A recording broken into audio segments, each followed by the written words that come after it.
I was 26 when this happened. At the time, I worked as a junior graphic designer for a small marketing firm downtown. Nothing glamorous, mostly logos, social media banners, and correcting other people's spelling mistakes. I was quiet by nature, the kind of person who rehearses conversations in their head and then forgets half of what they plan to say once someone actually speaks to them. This happened in early fall, on a Thursday night. I remember that because the air had just started to turn cold, but I hadn't adjusted my wardrobe yet. I was still wearing light jackets that weren't doing much against the chill. I had been single for almost a year, and after enough comments from friends about putting myself out there, I downloaded a dating app. I didn't expect much, a few awkward conversations, maybe a coffee date that went nowhere. That's where I met Evan. His profile was normal, almost aggressively normal. Brown hair, soft smile, pictures hiking, one with a dog that I assumed wasn't his. He worked in IT support, liked documentaries and Thai food. His messages weren't overly flirtatious, which I appreciated. He asked questions, full sentences, no red flags. After about a week of chatting, we agreed to meet for drinks at a bar near my apartment, a public place, early evening. I told a friend where I'd be. I did everything right. That night started like any other first date night. Nerves, indecision over what to wear, and the quiet hope that maybe this one would just be normal. I got home from work around 6 and immediately started overthinking everything. I changed my shirt twice. I checked the mirror from different angles, like that would somehow reveal a hidden flaw I'd missed my entire life. The bar was only a 10-minute walk from my place, which felt safer than driving or relying on him for a ride. I texted my friend Megan a screenshot of Evan's profile and told her I'd check in later.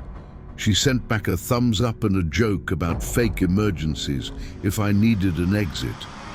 I left my apartment just before 7. The streetlights were already on, casting that dull orange glow that makes everything feel a little unreal. The bar was busy, but not loud. Wooden tables, dim lighting, the smell of beer and citrus cleaner. Evan was already there, sitting at the bar. He looked like his photos, maybe a little thinner. He smiled when he saw me and stood up, which I took as a good sign. "Hey," he said, "you made it." We ordered drinks and started with the usual first date topics: work, bad bosses, favorite movies. His voice was calm, measured. He listened closely, nodding, asking follow-ups. I remember thinking how refreshing it was not to feel rushed. But there were little things I brushed off. He remembered details I didn't remember telling him. My exact job title. The street I lived on, not the number, just the street, but still. When I mentioned my apartment complex, he said, "Oh yeah, the brick building with the green awning," and laughed like it was a coincidence. I assumed he'd just walked past it before. It wasn't exactly hidden. The date stretched longer than I expected. One drink turned into 2. I checked my phone once and noticed it was already close to 9. That's when I said I should probably head home. Evan's smile didn't fade when I said I was leaving, but something in his eyes shifted, just briefly, like a curtain twitching. "Oh," he said, "already?" "I've got work in the morning," I replied. "This was fun, though." He nodded slowly. Yeah, of course." We stood up together. I expected him to offer a hug or say goodbye at the door. Instead, he grabbed his jacket too. "I'll walk you," he said, already moving toward the exit. The word walk hit me wrong. I didn't know why. It was polite, normal. Still, my stomach tightened. "It's really close," I said. "You don't have to." "I don't mind." he replied quickly, too quickly. It's cold. Outside, the air had dropped another few degrees. Our footsteps echoed on the sidewalk. He walked slightly behind me, not beside me. I kept adjusting my pace, trying to match his, but he never quite did. He asked questions that felt oddly specific. Do you usually get home this late? Do you live alone? Is your building quiet at night? I laughed them off. Why are you planning a burglary? He smiled but didn't laugh. Just curious. Halfway down the block, I noticed he wasn't looking around like most people do. His eyes were fixed ahead, on the direction we were walking, on my building. When we reached the corner, I stopped. I'm good from here, I said. Thanks, though. For a second, he just stood there, too still. Then he stepped closer. You sure? He asked. I don't mind going all the way. No, I said, firmer this time. I'm sure. There was a pause, long enough that I felt my pulse in my throat. Then he stepped back and smiled again. Okay, text me when you get inside. I nodded, even though I had no intention of doing that, and walked away without looking back. I didn't realize until later that he stayed there, watching until I reached my door. Inside my apartment, I locked the door out of habit and leaned against it, exhaling. I told myself I was being dramatic, first date nerves, nothing more. I sent Megan a quick text. Home safe. Date was weird, but fine. I kicked off my shoes and poured a glass of water. That's when my phone buzzed. Evan, did you forget to text me? I stared at the message. I hadn't given him my number during the date. We'd only talked through the app. Another buzz. Evan, just wanted to make sure you got in okay. My chest tightened. I replied with a simple, yeah, I'm home, good night. Then I unmatched him immediately, telling myself that would be the end of it. 10 minutes later, my phone buzzed again. Unknown number. Why did you block me? I felt cold all over. I didn't respond. Another message came through. That wasn't very nice. I muted the conversation and tried to distract myself with TV, but I kept glancing at the door, at the windows. Every sound in the hallway felt louder. Around midnight, there was a knock, 3 soft taps. I froze. Another knock, slightly louder. Hey, a voice said from the other side. Evan's voice, calm, familiar, too close.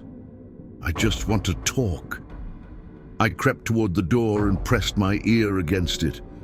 I could hear his breathing. You forgot something, he said. You dropped your scarf. I hadn't. My phone buzzed in my hand. Unknown number. Open the door. I'm calling the police, I said, my voice barely steady. There was a pause, then a quiet laugh. For what? He asked. I'm just returning your scarf. I didn't drop anything, I said. You need to leave. Another pause. I imagined him standing there, head tilted, listening. You live alone, he said casually. It gets lonely. My stomach twisted. How do you know that? Silence. Then his voice dropped, losing its friendly tone. I pay attention. The doorknob turned, not hard, not frantic, just enough to test it. Locked. Please go away, I whispered. He knocked again, harder this time. You shouldn't invite people out if you're going to be rude. My hands were shaking as I dialed 911. I didn't take my eyes off the door. When the dispatcher answered, Evan spoke again, louder now. I can hear you in there, he said. I know you're scared. That's when he slipped something under the door. A scarf. Mine. The dispatcher asked for my address. I gave it. My voice cracked. Footsteps echoed in the hallway. Someone else opening a door. Evan stepped back. You didn't have to make this weird, he said softly. I just wanted to see where you live. Then he walked away. By the time the police arrived, the hallway was empty. No sign of him. Just my scarf on the floor, still warm. The police took a report, but there wasn't much they could do. No forced entry, no threats they considered explicit enough. One officer suggested maybe he just lacked social awareness. I didn't sleep that night. Over the next few weeks, I changed my routines, took different routes home, checked my surroundings constantly. I blocked unknown numbers as soon as they appeared. The messages stopped eventually. I never saw Evan again, not in person. But sometimes, when I open my dating app out of boredom or loneliness, I see his face again. A new name, same smile, different job, same pictures, slightly cropped. I delete the app every time. It's been over 2 years now. I've moved to a different apartment, different building, different locks, but I still don't answer my door unless I'm expecting someone. And I never wear that scarf anymore. Sometimes I wonder how long he stood outside that night after leaving, and whether he still remembers exactly where I live now, or if he's just waiting for me to open the door for someone else.